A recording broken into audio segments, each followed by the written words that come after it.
Ipswich Town are now 10 unbeaten at the start of the League One season. They remain top, 2 points clear of Wycombe, and 4 points clear of Fleetwood, who they go to next Saturday, and that is because they've beaten Tranmere Rovers 4-1 at Portman Road today. What did you make of that, Andy? It's remarkable, isn't it? They did 25 games they lost last season, and they're now unbeaten in 10. The turnaround's been incredible, to use a Paul Lambertism, and the turnaround in this game was incredible as well, because the first half wasn't great. They went in 1-1 at half-time following an incredible free kick from Luke Garbutt. That's a really nice free kick, but Ipswich 1-up. The equaliser was horrible, scruffy, not a nice goal to concede, and overall it wasn't the greatest half of football. Ipswich struggled to play in the final third and create chances, but in the second they just cut loose, and another great goal in there from Kane Vincent-Young, another couple, one from Caden Jackson, John Nolan, and here we are, 4-1 and top of the table.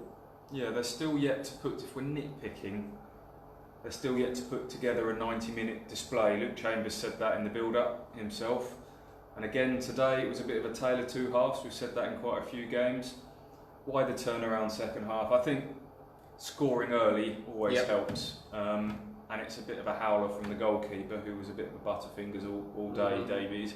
Garbutt had no right to shoot from that free kick. I think having whipped one in the top corner from 25 yards first half, adrenaline was rushing a bit, and he hits this one that's a good probably 35 yards out, slips, it's low, goalkeeper should be a comfortable save, he spills it, Jackson's Johnny on the spot, goal, and I think that settles the nerves a little bit. So I think that played a big part. I think Scouse stepping into midfield, wing backs wasn't really working for them first half. Towards the end of the first half he moved into midfield like he did in the early stages of that MK Dons game. I thought that helped, and I thought they used Jackson a hell of a lot better second half. Would you agree? Yeah, he's, when you're using him into a channel, playing in balls for him to run onto, that's where he's a really good player, and his best attributes come to the fore: his pace, his direct running.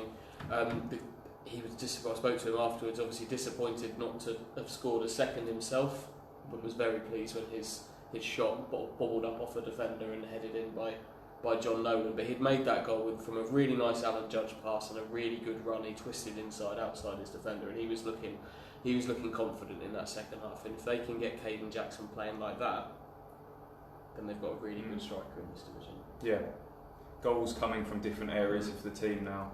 How often did we talk about the lack of a goal threat from midfield?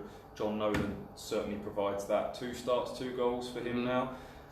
He wasn't in the first half. He was among several players not really at it.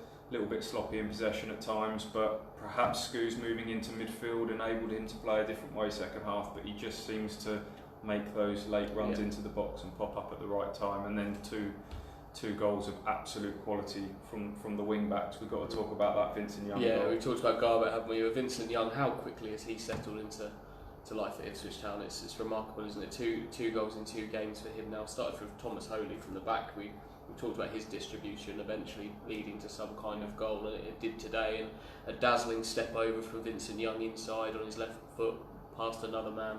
And a really nice finish. He's fitting the bill here, isn't he? Left peg as well. A weaker left foot. Yeah, he's been exceptional, isn't he? And best signing in a long time for 500 grand from the division below.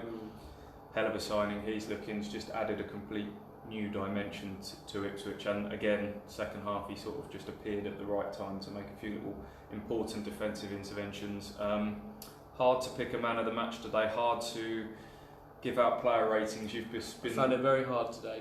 Yeah, it's a hard one because of the difference between the first half and the second half, and certain players that really stepped up after not quite being at it first half. 6s and 7s, still a sense of this Ipswich Town, maybe a couple of 8s in there, but a sense that this Town team, as silly as it sounds, unbeaten in 10, 4 goals today, have still got another gear. That's exciting, isn't it? It does sound silly. Silly thing to say, top of the league, 10 unbeaten, but they haven't found their best team, they haven't found their best formation, and they haven't played their best football. And that can only be a good thing given where they are on the table at the moment. Absolutely.